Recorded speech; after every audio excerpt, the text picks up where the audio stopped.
So thank you very much for coming to this this session, and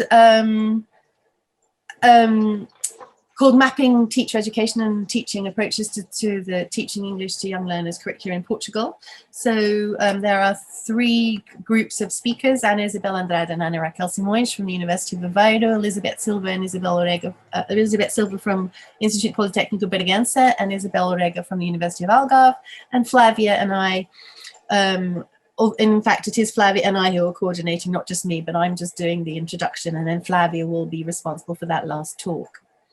So in my introduction, I'll just briefly contextualize teaching English in primary in Portugal and the training of teachers. I'll explain the background to the study, its main objectives, and the data collection tools. And then I will pass over to my colleagues. So, whoops, just a minute, that didn't work. There we go. So English begins in grade 3 of basic education in Portugal. As you can see here, the piece in the purple figure there. Primary education follows the generalist model. So we have one teacher for children in that first cycle. And then we have multiple teachers for other cycles. However, since 2015, so it's a fairly recent introduction into the curriculum. English has been part of the primary curriculum, and it's taught by a specialist peripatetic teacher who moves around the primary schools and visits the children in grades 3 and 4. So at this present time, to qualify to teach English in primary education, so there we go. At this present time, to qualify to teach English in primary education, future teachers must take a 3-semester pre-service master's and bring with them, when they start, enough credits in English from their previous studies. This master's has been running since September 2015. The MA program has been approved in 13 higher education institutions across Portugal, although it's only actually running in 8 at the moment. All programs comply with regulations regarding the minimum number of ECTSs in each training area across the study plans. And in most cases, the practicum component of the program incorporates an action research project. That said, study plans do vary across each higher education institution due to their pedagogical autonomy and their individual research traditions, which do vary quite considerably. So the Teaching English to Young Learners in the Practicum Mapping Supervisory and Teaching Approaches research project, which is coordinated by Flávia and myself, began in February 2018. It's a multi-case study which was set up within a national network of teacher educators, the Primary English Education in Portugal Network, PEEP. It presently has, it involves 18 faculty members and at the moment 9 higher education institutions, although we originally began with 10. So the study's been running for nearly 3 years and we're in the process of finalizing the results and writing the reports. And in fact, one of the reasons why we wanted to have the conference was to be able to share our research with you. So the map metaphor in the title suggests that we are exploring uncharted ground. So we want to make sense of what until now has been largely unknown, at least here in Portugal. A map is a representation of something, a territory, in our case, the field of teaching English to young learners in Portugal. So our intention is to highlight and situate rationales and practices, to understand the diversity and maybe the convergence even of these within teaching English to young learners in Portugal. We want to become more aware of the diverse paths that we have taken and those that we might take. And we want to empower the field of teaching young learners to which we all belong.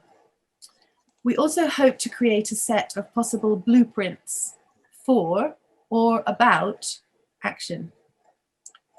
So the 4 research questions which lead our symposium today and which also lead the project are: what professional learning competencies do initial teacher education curricula intend to promote? How are professional learning tasks in initial teacher education curricula related to practice? What teaching approaches are explored in the practicum? And how is pedagogical inquiry explored in the practicum. So I just want to explain the timeline and the data collection approaches. So it's a multi-method approach. It involved the collection of qualitative and quantitative data through content analysis of officially approved curricula and a sample of practicum reports, a survey of former student teachers, and the collection of reflective records from faculty members, cooperating teachers, and a small number of former student teachers. So I'll just give you a little bit of detail about each of these data collection tools. So detailed guidelines were designed with closed and open questions for the content analysis of the 10 sets of curricula documents and a sample of 22 student teachers' practicum reports from 9 programs. So in the analysis of the curricula, the intended professional competencies and practice-related learning tasks were identified and categorized. And these we looked at how they were distributed across the 4 training areas of education, didactics, teaching subjects, and initiation to professional practice. And you will learn more about that in our first presentation. A maximum of 3 practicum reports were selected per higher education institution on the basis of their overall quality and the variety of topics and approaches. And these reports vary in structure, content and length across the 9 programs, but they all present the description of and reflection on teaching practice. So the report analysis entailed the identification of teaching and inquiry strategies and of the impact of teaching upon learner and teacher development. An online questionnaire was used with 3 cohorts of students from 4 editions of the MA to gather former students' teachers' perceptions on their practicum experience. The questionnaire included a section on background information, a set of questions that were mostly closed on different aspects of the practicum experience, relevance of training areas, professional learning, teaching English to young learners and inquiry strategies, positive and negative aspects of their studies, and suggestions for improvement. And we calculated the frequencies for the closed questions, and we summarized the open answers. Originally, we had planned in early 2020 for focus group interviews to gather perceptions of training and supervisory experiences, but due to COVID-19, we had to reconsider and chose to request reflective records, which are written reflections following a set of guided questions. We also requested these of student teachers, although we actually received very few, just 9 out of a total of 91, or actually 117. Anyway, these were analysed for emerging themes. So the 3 presentations we'll be bringing these multiple data collection approaches together. Isabel and Raquel will talk about professional competencies and practice-related professional learning in the curricula. Elisabete and Isabel will talk about teaching rationale and strategies in the practicum, and Flávia will talk about pedagogical inquiry in the practicum. And that's me. Okay.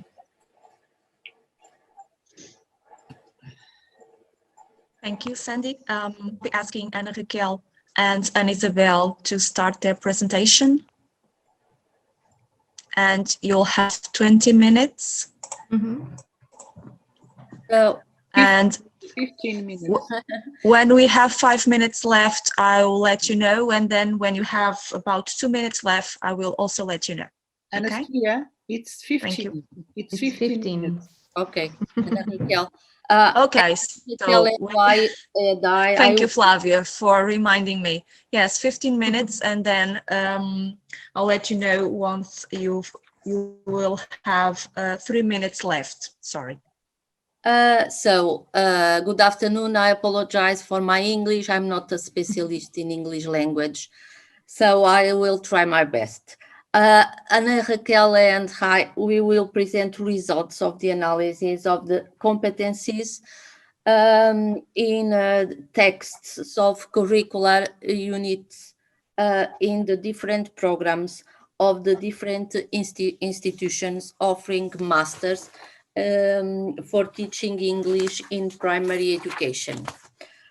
Raquel? Yes, so we will try to answer these 2 questions. What professional competencies do initial teacher education curricula intend to promote as far as teaching practice is concerned and which teaching approaches are explored in the practicum. So we,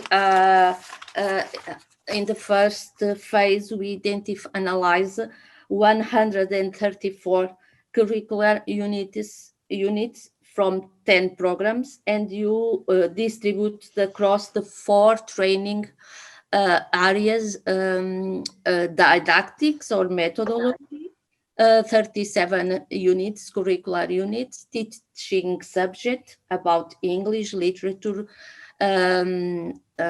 linguistics, general education. We found 35 curricular units and 26 units dedicated to initiation to professional practice.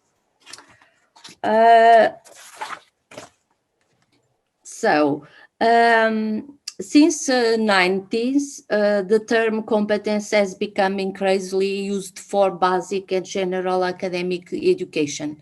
In many countries, as everybody knows, the curricula were more and more defined, not only in terms of knowledge attainment in different academic subjects, but also of attitudes, skills, abilities, capacities, behaviors, values, competencies, or competencies. But as Alas and Michelle in an article about competencies say, notions such as competence, competency, skill, ability, know-how, capacity, capability, and aptitude are used or associated with different meanings according to the context and are sometimes considered as more or less equivalent. Our notion of competence is related to knowledge in action, involving a set of attitudes, skills, capacities, and values also. In this sense that it is in this sense that we need to reflect on the knowledge, skills, attitudes, and values, competence that should be privileged in initial teacher education. Thus, we start from the competencies that trainers or teacher educators intend to develop in their training programs in order to learn about what the institutions intend to develop, and in order to improve it. Raquel. Following an analysis of professional profiles used in initial teacher education of teachers in different locations of the planet, for example, United States, Australia, Middle East, and made by 3 authors, Mohamed, Valke, and Weber in 2017, we arrived at these 13 competencies. And here we have the 13 competencies related to the different areas of teacher education programs. So in green, we have competencies related to didactics and methodology. In blue, competencies related to subject area. We can say that in this area, the teacher educators want to develop knowledge. This is why we only have one competence. Yellow, competences related to general education, and in red, the initiation to competences related to practicum, to professional practice. Our results, in a summary, even if not all institutions mention the 13 competencies in their texts, almost all competencies, except 1 or 2, appear in the discourse of the teacher education authors of the curricular units. In 4 of 10 institutions, 40%, the 13 competencies appear. we notice an important highlight of the competencies related to the didactic work, to namely the competencies 6 and 7, capacity for planning, organization, and pedagogical didactic evaluation, and ability to analyze and produce teaching strategies and materials, both appearing in 35% of the curricular units. And these two competencies are related to the ability to analyze and produce teaching activities. The competencies 6 and 7 are followed by competence 2, knowledge of the content, 35% of the curricular units.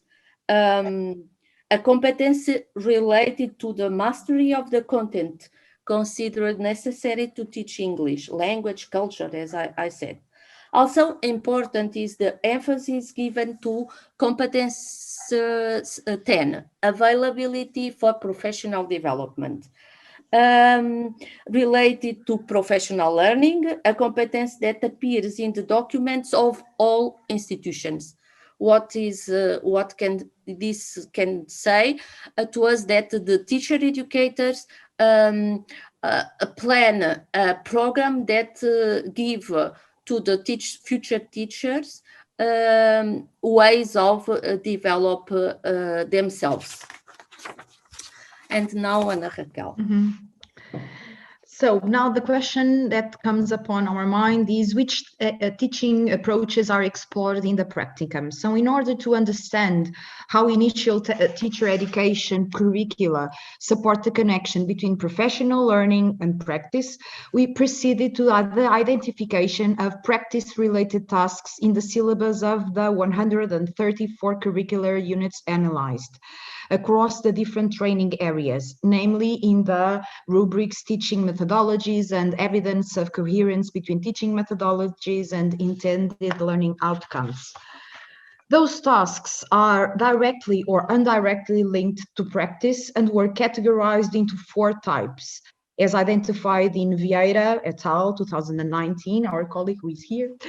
Analysis of the educational documents, the analysis of school contexts, analysis of teaching practice, and teaching practices itself. In this table, we only present 2 of the training areas, general education and the initiation to professional practice, due to time constraints, of course. So when looking at the analysis in this table, we see that the number of curricular units where tasks were identified in each training area, we can see that all programs include the 4 types of tasks. However, their occurrence varies across the training areas. When translating this into graphics, one noticed that the analysis of teaching practice and the teaching practice itself are more frequent and occur mostly in the areas of didactics, 27 and 37, in 9 programs, and initiation to professional practice, 24 and 26 curricular units in 10 programs. The analysis of educational document is mostly present in the area of didactics, in 21 curricular units in 7 programs, and the analysis of school contexts occurs mainly in the area of general education with 10 curricular units in 6 programs. When looking at data in another graphic, but using the same data, we can see that there is a notable absence of nearly all types of tasks in the area of teaching subjects. Overall, we have 9, as you can see, 9 occurrences in this field. The areas of didactics, as I said earlier, and the initiation to professional practice account for most of the curricular units with practice-related tasks. Overall, we have 88 and 57 curricular units, which corresponds to more or less 83% of the overall number. One must notice that in each curriculum, when tasks were repeated in different curricular units within the same area, they were registered just once to focus on task diversity rather than the quantity in each area. Some curricular units present more than one type of task. That's why when we look at the overall number, we have 174 and not 134. The two that we can identify with the square ones are the ones that you can see that are present in all the programs of the 10 higher education institutions. So after looking at this data, and since we are restricted in time, when looking at this data, we may state that, as Torrance and Ford say, teachers need to be able to engage with professional standards as discursive texts and explore their practice ways of realizing these ideas. So we may say that these analyses of the competencies present in all in this curricula reveal a curriculum that is very centered on the work of the English teacher, with little weight for general education and for the knowledge of the general curriculum and for the context itself. In terms of the competencies to be developed, it is important to continue on investigating and researching more closely the relationship that future teachers establish with the different competencies, bringing their own perspective to teacher education activities in order to contribute to professionals who are more aware of their educational responsibilities. So this is something that could be carried on in the future and that we can invest on, hopefully. So these are the references that we used, and thank you so much.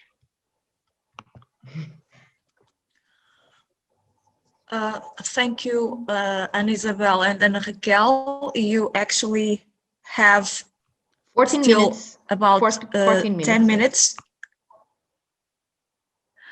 to, or at least, yeah, at least 10 to 15 minutes to conclude, but I guess we can have, we can move on to the next presentation, or we can find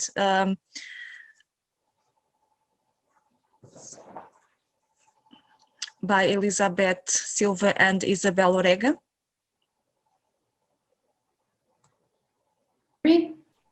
Okay, sorry, having some technical problems here. Okay, can I start? Yes, of course. Can you hear me? Yes. Okay. Yes, Elisabeth, we can hear you. Yes. Sorry. Good afternoon. Thanks, everyone, for attending this symposium. And in line with our colleagues' presentation, Isabel, Orega, and I shall now focus on teaching rationale and strategies in the practicum. And the question that we will try to answer is this one: what teaching approaches are explored in the practicum? And these teaching approaches include strategies and resources, as well as other pedagogical foci identified in the 22 reports that Sandie mentioned, and also indicated by student teachers in the survey. So analyzing the analysis of the 22 reports and 91 responses to the survey show that teaching approaches seem to be in line with current understandings of teaching English to young learners. As section A of this table indicates, student teachers seem to have explored a wide variety of strategies and resources, such as game-like or gamified activities, and you have here 50% identified in the reports and 78% in the survey, as well as storytelling and songs and rhymes, or even arts and crafts. And the answers are related to the first question, which is, or to the first part, which is strong agree or strong agree. And we have selected the top 10 of the resources and strategies.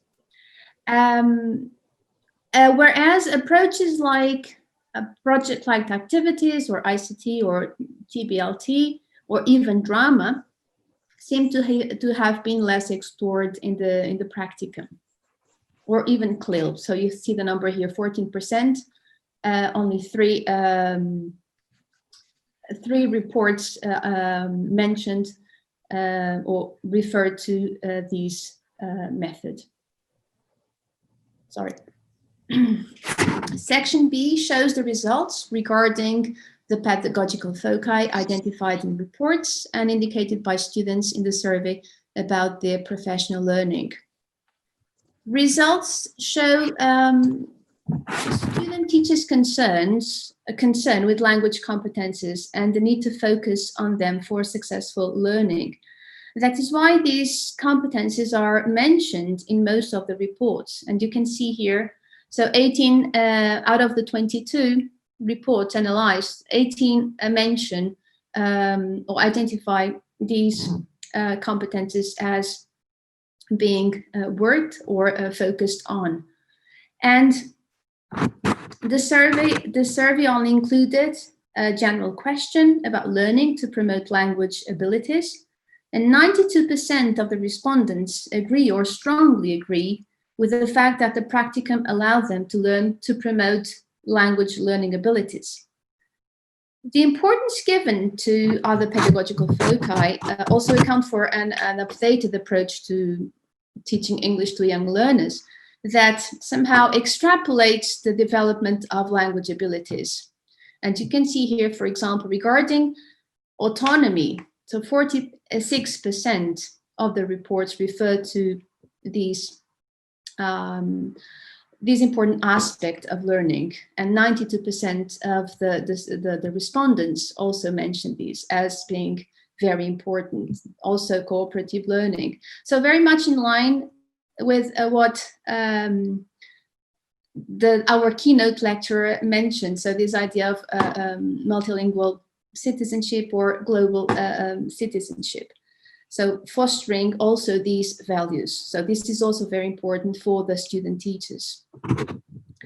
Other competencies such as metacognitive or social affective, social attitudes and values such as critical thinking or citizenship values are also referred to either in the reports or in the survey by the respondents.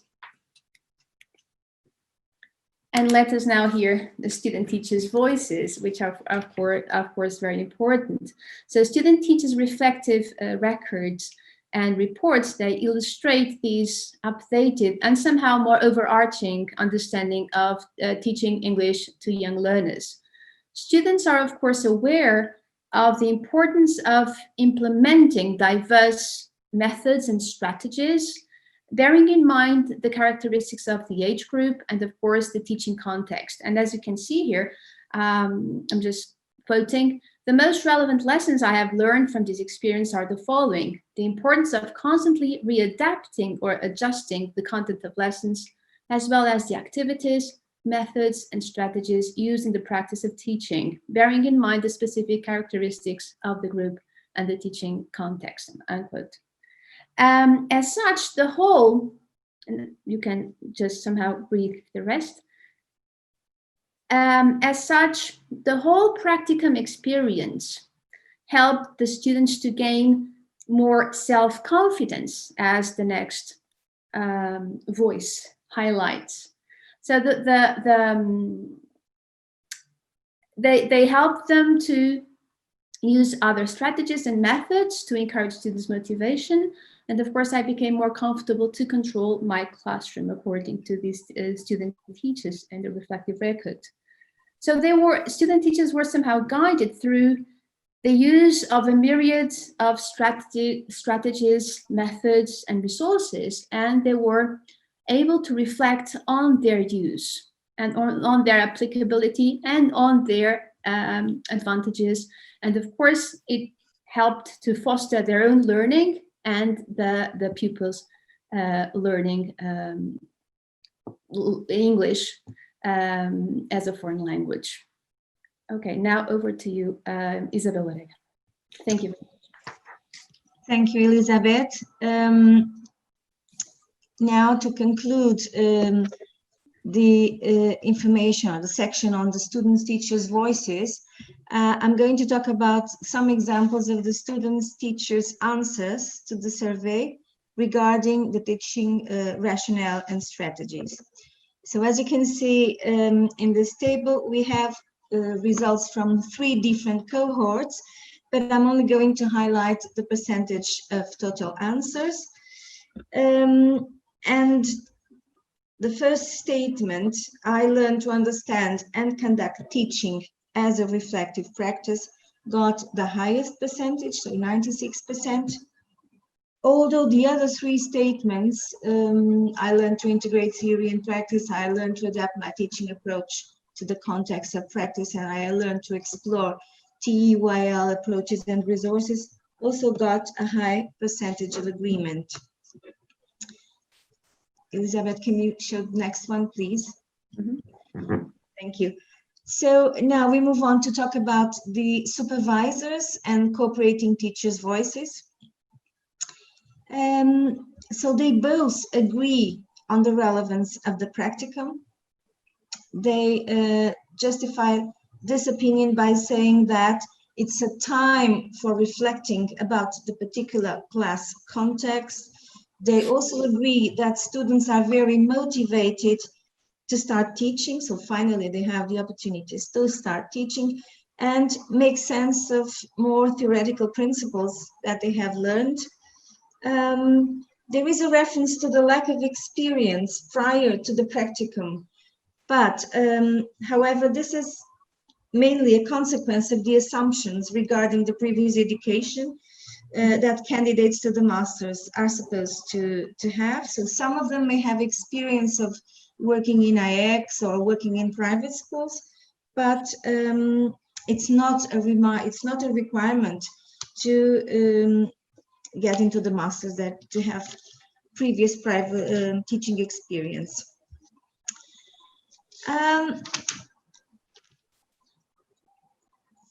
So now we move on to the conclusions. We have two more. Yeah, that's the one. Thank you. We have two slides with conclusions. So the first conclusion is about the teaching approaches in the practicum that seem to follow good practices and the state of the art in the field of teaching English to young learners.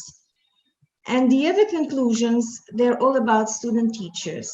And student teachers are pictured here as highly motivated and engaged with the area of teaching English to young learners. They see the practicum as a reflective practice. And they also say that the practicum made them more sensitive to educational realities. They became open to change their ideas and teaching practices. And I think I'll highlight this conclusion, which I think is very important. The practicum gave them a different awareness of what it means to be a teacher of English. So not only just a teacher, but they understand their role as educators in the area of intercultural pedagogy. And this, in fact, is very much in line with what our keynote speaker, Monica Lourenço, said about global citizen education. They understand the importance of contributing by teaching English, contributing to actually educate global citizens and aware of all these connections that are very important within the area of intercultural pedagogy. So that's our presentation. Thank you. Thank you, Elisabeth and Isabel. You also spared time from the time that was allocated to you. So I think we can move on to the last to the last presentation by Flávia and Sandie. Okay. Can you please remove your PowerPoint presentation, Isabel? Or okay. Thank you.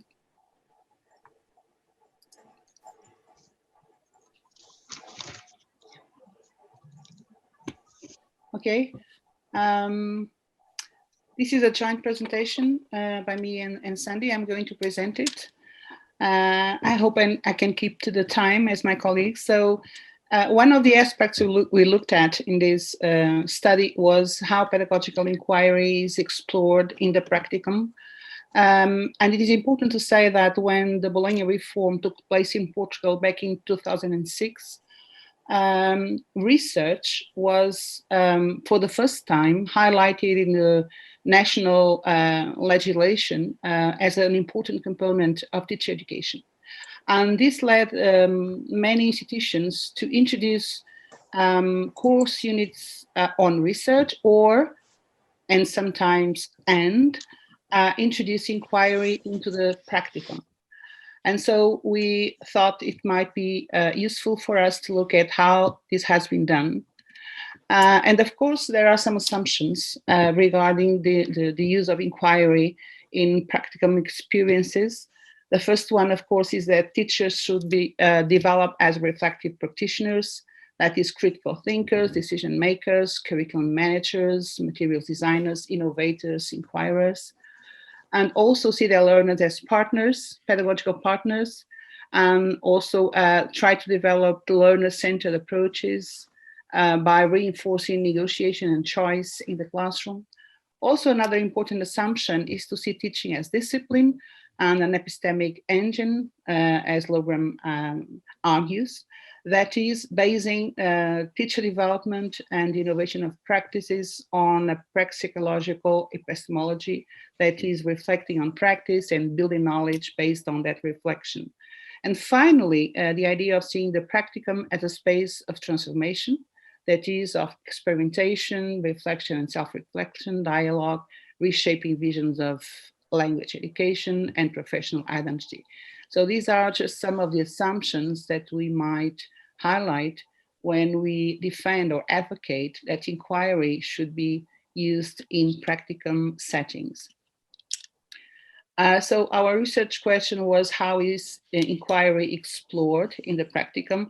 And we tried to triangulate data from different sources, the online survey to former student teachers regarding their perceptions of the inquiry strategies used to reflect on their practice, the Practicum Reports, which were 22 from 9 different ITE programs. And here we looked at the inquiry strategies used in action research projects. Only 15 of those 22 reports described and analyzed action research projects. And finally, some accounts from reflective records, where participants reflected on the value and shortcomings of action research projects. So when we look at the results from report analysis of action research projects, so this relates to 15 reports, and also the results from the student teachers survey, we can conclude that student teachers use a variety of strategies to inquire into teaching. In the case of action research, these strategies are used for collecting data and analyzing data so as to better understand teaching and improve teaching. In the case of the survey, the question was not focused on action research. The question was, what strategies did you use to reflect on practice? So it is probably not surprising that the number of students, the percentage of the students here is higher than in the case of report analysis, which only refers to action research projects. For example, if you look at lesson observation, structured lesson observation, we have one report that clearly used structured observation as a data collection method, whereas you have 68% of the students who say they used it. And actually, most of them use it in an initial stage of the practicum to observe their cooperative teachers' classes and to learn about the teaching context, not exactly to collect evidence on their own practice. But anyway, we can see that there is a wide range of strategies focused on the learner, like questionnaires or dialogue with learners or lesson observation, and also some strategies more directly linked to learning outcomes, like, for example, the analysis of the students' progress and outcomes, or the analysis of classroom interaction. Of course, inquiry comes with benefits and problems, and some of the participants' accounts in reflective records and some of the questions to the survey give us an idea of what these benefits and problems might be. We organized their ideas around two aspects. The first one is the student-teachers professional development, and the second one, on the next slide, will be the conditions for inquiry. And of course, there are lots of benefits pointed out, like learning how to plan and undertake classroom-based inquiry, developing skills related to observation and context analysis, developing knowledge and abilities related to teaching and learning, recognizing development as a reflective practitioner, and envisaging future self as a reflective practitioner. So both the student teachers, the cooperating teachers, and supervisors, not all of them, but these ideas emerge from their accounts, and they all realize that inquiry is important for professional development as a reflective practitioner, and also for envisaging the future as a reflective practitioner. However, they also point out some limitations to professional learning, which in some cases result from student teachers' lack of competencies. So what student teachers learn also depends on what competencies they have, for example, their language proficiency, their knowledge of educational issues, their ability to reflect and to self-regulate learning, or their writing abilities, especially for written reflections and final reports. There were also some people who raised doubts and the existence of some emotional stress, namely student teachers, related to students' learning outcomes and well-being. That is, they were not sure about whether their inquiry strategies met the students' needs and interests. This is here pointed out as a problem. Actually, we can see it as an advantage, because if student teachers are concerned about these issues, then it means that they will try to better respond to their students' needs and interests. And the second aspect is the conditions for and the nature of inquiry. And here some benefits were pointed out, like inquiry responds to the needs and interests identified in the context of practice, which means that it is a situated practice and tries to be adjusted to what the children, in this case, need or are interested in. Also the exploration of student teachers' interests, that is, their topics of inquiry also met their own interests as future teachers. Also, another thing is the authentic reflection upon didactic issues. Also, the idea that research quality is enhanced by a very close connection between what they do, what their project is, and what they write in their report. So there is a coherence among these elements. And another final benefit pointed out by participants is the potential impact of projects on the student teacher's future practice. Regarding the problems, one big problem is that in this model, because the program is 3 semesters long, and the practicum starts in the 2nd semester, so it is divided over 2 academic years. And this may come with restrictions to topic choice, because student teachers need to focus on a broad topic, so that if they have to change the context of their practicum, they can still develop their project on that topic. And also there are problems with project continuity, because if they change context, then they have to adjust the strategies to the new context. Another problem is the lack of time for project development and assessment of improvements. These are small-scale action research projects, very small scale. So many of our student teachers say that they needed more time to better develop the project and assess improvements. Work overload, because they have the practicum together with course units, they have to write report and so on.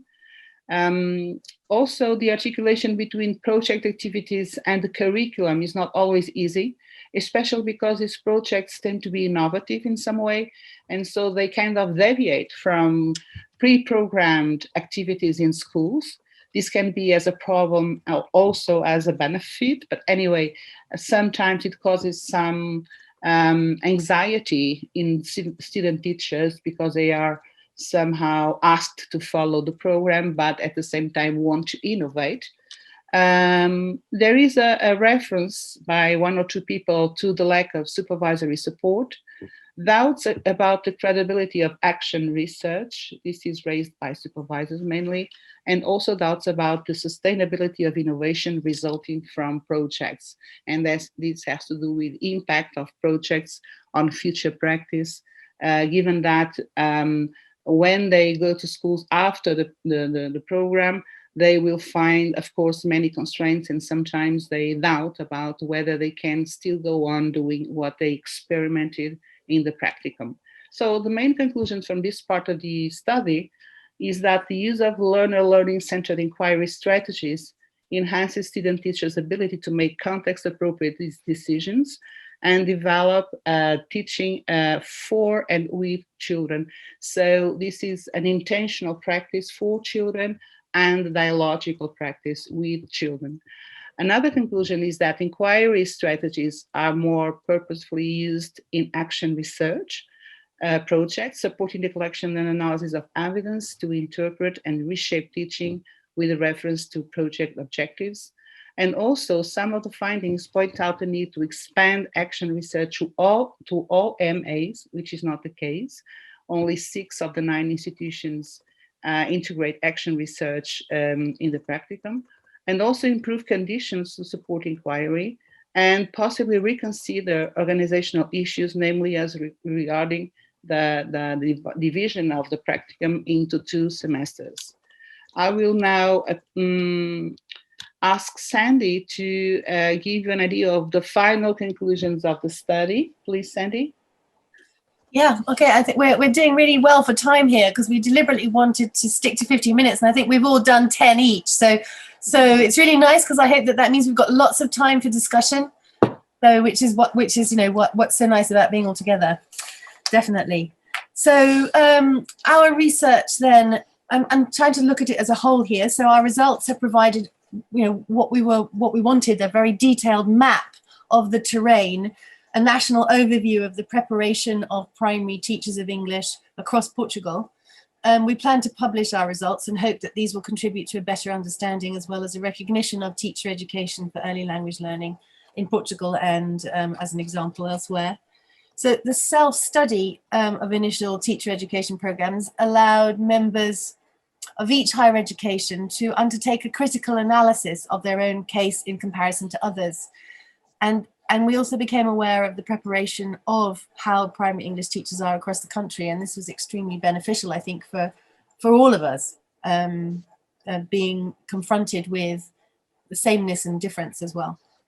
We've certainly learned from each other in relation to the respective values and shortcomings of the different approaches that we all take to these initial teacher education programs, in particular with a view to each higher education's individual research traditions, because certain universities, certain higher education institutions do have particular ways of doing things, and this has been really interesting to see from the outside. I know that that's my particular perspective, and I'm sure that we've all learned a lot in that way. Also because the team did combine both novice, let's put that in brackets, but less experienced and more experienced teacher educators generally, but with and without experience in the world of teaching English to young learners. And so this has brought something to the project as well. We're hoping that the results will be useful to enact changes locally in our own institutions, but within this shared understanding of the potential value and limitations of current initial teacher education rationales and practices. And some of us are already engaging in curriculum or changing of the practices, because changing of the projects, because the accreditation system is due to be renewed. And in our institution in particular, we are having dialogue with our supervisors and superiors to try and support some of our results and have them fed back into the actual the renewal of the program. Whether it happens or not, we don't know. We also believe that such a study illustrates a possible approach to developing self-study research that caters for both individual and collective interests. And this is also something that Flávia will be talking about in the roundtable on Saturday. It's an approach which empowers teacher educators as constructors of professional knowledge and agents of professional change. And so that's very exciting. So we all feel united in a cause and wish to continue our institutional research activity and already have plans for the next project, haven't we, guys? We do. But we have to complete this one first. But I'd just like to take this opportunity to thank all 18 members of the team, many of which are here. I mean, we don't have a slide with everyone's names on, and that is my fault. I should have done that. But everyone has contributed as much as they possibly can to this project, and it has been absolutely wonderful to work with everybody and to see their willingness to be part of the project. So a great big thank you for that. So we've finished 10 minutes ahead of time, but we hope that that gives everyone an opportunity to talk further about what we've been doing and ask questions, and which will maybe help us reflect further on what we've been doing as well. Thank you very much. Thank you. Thank you, Flávia and Sandie, for also making my job very easy in this, in controlling the time in this symposium.